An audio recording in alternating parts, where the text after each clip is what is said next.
पर supreme court का बड़ा फैसला, इलेक्टोरल बॉन्ड को गैर आईनी करार दिया गया है। यानी गैर आईनी है, यह असंवैधानिक है, यह अवैध है, इसे गैर कानूनी भी कहा जा सकता है। हालांकि जब इलेक्टोरल बॉन्ड से मुतालिक फाइनेंस बिल के साथ इसे जब 2017 में संसद में पेश किया गया था तो उस वक्त दलीलें यही दी गई थी कि जो चुनावी चंदे हैं उसमें बहुत ज़्यादा भ्रष्टाचार होता है और उसके काट के तौर पर इसको सामने रखा गया था। लेकिन जब ये 2018 में जब से ये लागू हुआ और इलेक्टोरल बॉन्ड यानी कि कोई व्यक्ति या कोई समूह इलेक्टोरल बॉन्ड खरीद सकता है, इसके जरिए से किसी पार्टी को चंदा जा सकता है। लेकिन जो याचिकाकर्ता थे, जिनमें कांग्रेस के नेता थे, जिसमें मार्क्सवादी कम्युनिस्ट पार्टी की थी, जिसमें एक जो एनजीओ है association for democratic reforms ADR, उसने ये याचिका लगाई थी और उन सभी का ये कहना था कि इसमें दरअसल जो चंदा दिया जाता है इसमें पारदर्शिता की कमी है, ट्रांसपेरेंसी की कमी है। इस पर यह पता नहीं चल पाता कि कौन सा व्यक्ति या किस समूह ने चंदा दिया है और कितना चंदा दिया है। और ये कहीं ना कहीं जो राइट टू इंफॉर्मेशन है यानी सूचना का अधिकार है उसका भी उल्लंघन है। तो ये दलीलें दी गई थी। इस पर सुप्रीम कोर्ट में पक्ष विपक्ष की दलीलों को सुप्रीम कोर्ट ने सुना था और सुनने के बाद नवंबर में ही इस पर फैसला सुरक्षित रख लिया था। आज इस पर फैसला आ चुका है। इलेक्टोरल बॉन्ड पर सुप्रीम कोर्ट का बड़ा फैसला है। इलेक्टोरल बॉन्ड को गैर आईनी करार दिया गया है। सुशील पांडे हमारे साथ मौजूद, हमारे रिपोर्टर, ज्यादा जानकारी के साथ। सुशील, क्या कुछ कहा कोर्ट ने अपने फैसले में?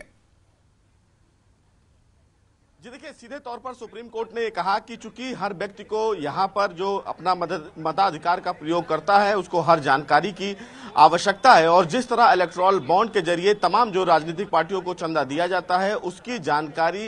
प्रत्येक जनता को होना जरूरी है। और जिस तरह काले धन की बात कही जा रही है, ऐसे में काले धन की कहीं ना कहीं इस पूरी प्रक्रिया में स्पष्टता होनी चाहिए। सुप्रीम कोर्ट ने कहा कि जो फिलहाल नियम बनाए गए हैं उस नियम में सुप्रीम कोर्ट लोकतंत्र की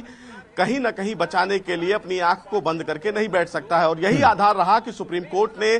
एसबीआई को यह जानकारी दी है कि 2019 में जो फिलहाल इलेक्टोरल बॉन्ड तमाम राजनीतिक पार्टियों को दिए गए हैं उसकी जानकारी फिलहाल साझा करनी होगी। 6 मार्च तक एसबीआई को ये तमाम जानकारी फिलहाल इलेक्शन कमीशन ऑफ इंडिया को देना होगा, जिसके बाद इलेक्शन कमीशन 3 हफ्ते के अंदर ये जानकारी अपनी वेबसाइट पर उसको लगाएगा। सुप्रीम कोर्ट ने कहा कि जो भी व्यक्ति फिलहाल अपना मताधिकार प्रयोग करता है उसको ये जानने का हक है कि तमाम राजनीतिक पार्टियों को इलेक्टोरल बॉन्ड के जरिए कितना चंदा दिया जाता है। चूंकि सुप्रीम कोर्ट में जो याचिका दाखिल की गई थी उस याचिका में सीधे तौर पर यह आरोप लगाया गया था कि जो इलेक्टोरल बॉन्ड फिलहाल तमाम राजनीतिक पार्टियों को इलेक्टोरल बॉन्ड के जरिए फिलहाल फंड किया जाता है उसमें कई ऐसी बड़ी कंपनियां, कॉर्पोरेट कंपनियां हैं जो अपने निजी फायदे के लिए राजनीतिक पार्टियों को बड़ा बड़ा चंदा देती हैं और इसके बाद तमाम राजनीतिक पार्टियां उन्हें फायदा पहुंचाती हैं। सुप्रीम कोर्ट ने कहा इस नियम पर कहीं ना कहीं रोक लगाने की आवश्यकता है, क्योंकि कहीं ना कहीं सूचना का अधिकार जो है उस अधिकार के तहत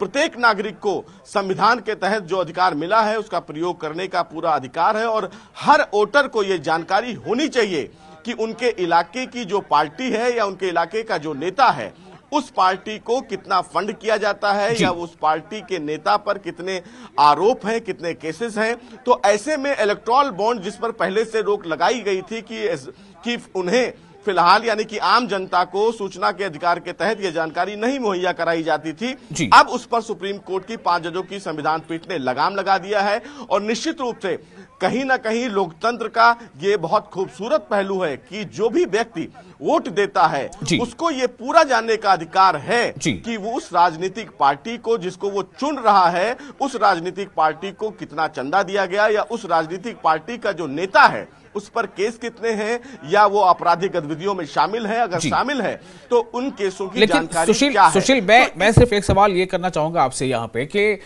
ये पहली बार ये जो बिल है 2017 में केंद्र सरकार ने ये कहकर ही ये बिल इंट्रोड्यूस कराया था फाइनेंस बिल्स के साथ कि जो इससे पहले चुनावी चंदे का जो सिस्टम उसमें अपारदर्शिता है और उसे पारदर्शिता नहीं है, ट्रांसपेरेंसी कमी है। 2018 के बाद से ये इस पर जो है एक्शन शुरू हो गया। अब ये इलेक्टोरल बॉन्ड जो है वो सिस्टम में आ गया स्कीम के तहत। तो ऐसे में ये बात आखिर कहाँ जाकर टकरा रही है कि जिस चंदे में पारदर्शिता न होने को कारण बताकर के एक नई स्कीम लाई गई और उसमें ही अब ये सवाल उठे जिस पर सुप्रीम कोर्ट ने ये फैसला भी सुना दिया। जी देखिए, इस मामले में ये समझने की जरूरत है कि तमाम ऐसी राजनीतिक पार्टियां हैं जो फिलहाल चुनाव तो लड़ती हैं, लेकिन इलेक्टोरल बॉन्ड के जरिए उन्हें जो पीछे से मदद मिलता है, उस मदद में कौन लोग शामिल हैं, कौन सी ऐसी कॉरपोरेट कंपनियां हैं जो अपने निजी फायदे के लिए जो फिलहाल राजनीतिक पार्टियां हैं उन्हें फंड करती हैं, और उसमें ट्रांसपेरेंसी के लिए फिलहाल आम आदमी को जानने के इस अधिकार को लेकर सुप्रीम कोर्ट में याचिका दाखिल की गई थी। सुप्रीम कोर्ट ने सीधे तौर पर यह कहा कि जो भी व्यक्ति मताधिकार का प्रयोग करता है उसको उस राजनीतिक पार्टी के बारे में तमाम जानकारियां होना बहुत ही आवश्यक है, क्योंकि तभी वो व्यक्ति एक खूबसूरत लोकतंत्र का हिस्सा हो सकता है। क्योंकि अगर किसी भी राजनीतिक पार्टियों को बड़े लेवल पर इलेक्टोरल बॉन्ड के जरिए चंदा दिया जाता है और उस चंदे का वो क्या प्रयोग करते हैं, यह हर व्यक्ति को जानने का अधिकार है। अभी तक फिलहाल जो संविधान में नियम था, उस नियम के मुताबिक हर व्यक्ति को यह अधिकार था कि वो अपने नेता के बारे में तमाम जानकारी ले ले, लेकिन उसको ये अधिकार नहीं था कि वो सूचना के दायरे में आकर किसी भी राजनीतिक पार्टियों से यह जानकारी साझा करे कि उन्हें इलेक्टोरल के बॉन्ड के जरिए उन्हें कितना चंदा दिया गया। और ये एक जो ट्रांसपेरेंसी है उसको लेकर सुप्रीम कोर्ट ने समीक्षा करते हुए आदेश जारी किया कि चूंकि इलेक्टोरल बॉन्ड के जरिए अगर किसी भी राजनीतिक पार्टियों को कोई बड़ा व्यक्ति फिलहाल चंदा देता है और उसका वो गलत फायदा उठाता है, तो यह व्यक्ति को जानने का अधिकार है कि क्या वह व्यक्ति या वो पार्टी जिसको चंदा दिया जा रहा है वो किन सूरतों में दिया जा रहा है, और वो जो चंदा उन तमाम लोगों को दिया गया है उसके पीछे की वजह क्या रही है। तो इससे उस राजनीतिक पार्टियों की ट्रांसपेरेंसी और एक खूबसूरत लोकतंत्र जिसमें निष्पक्षता और कहीं ना कहीं चुनाव आयोग की सहभागिता को और ज्यादा बल मिलेगा। और इसीलिए सुप्रीम कोर्ट ने आज इस पूरे फैसले से आने वाली लोकसभा चुनाव को लेकर राजनीतिक पार्टियों की चिंता बढ़ा दी है, क्योंकि अब आने वाले 6 मार्च को एसबीआई इस पूरे मामले में अपनी तमाम जानकारी चुनाव आयोग को साझा करेगा, और उसके बाद चुनाव आयोग को अपनी वेबसाइट पर यह जानकारी साझा करनी होगी कि तमाम देश की राजनीतिक पार्टियों को इलेक्टोरल बॉन्ड के जरिए कितना चंदा उन्हें मिला, और वो चंदा मिला तो उसका इस्तेमाल कहां हुआ। जी तो ये समझा जाए सुशील के जो आप कह रहे हैं कि जो जानकारी साझा करनी होगी, तो क्या ये जो अभी तक जो इलेक्टोरल बॉन्ड के जरिए जिन जिन पार्टियों को पैसे आए हैं, कितने पैसे आए हैं, किसने दिए हैं, यानी 2018 से लेकर अब तक का तमाम ब्यौरा देना होगा, या फिर ये कि यहां से आगे अब इस फैसले के बाद के बारे में बात हो रही है? जी नहीं, 12 अप्रैल 2019 से यानी कि एसबीआई को यह जानकारी देनी होगी कि 12 अप्रैल 2019 से तमाम राजनीतिक पार्टियों को इलेक्टोरल बॉन्ड के जरिए कितना चंदा दिया गया, इसकी जानकारी अब साझा करनी होगी। यानी कि 12 अप्रैल 2019 से लेकर अगर अभी तक देखा जाए 2024 तक, तो तमाम राजनीतिक पार्टियों को कितना चंदा इलेक्टोरल बॉन्ड के जरिए कितने लोगों ने दिया है, इसकी जानकारी साझा करनी होगी। और आने वाले दिनों में फिलहाल अब इलेक्टोरल बॉन्ड जारी नहीं किया जाएगा, सुप्रीम कोर्ट ने उसको असंवैधानिक करार दे दिया है। तो अब 6 मार्च के अंदर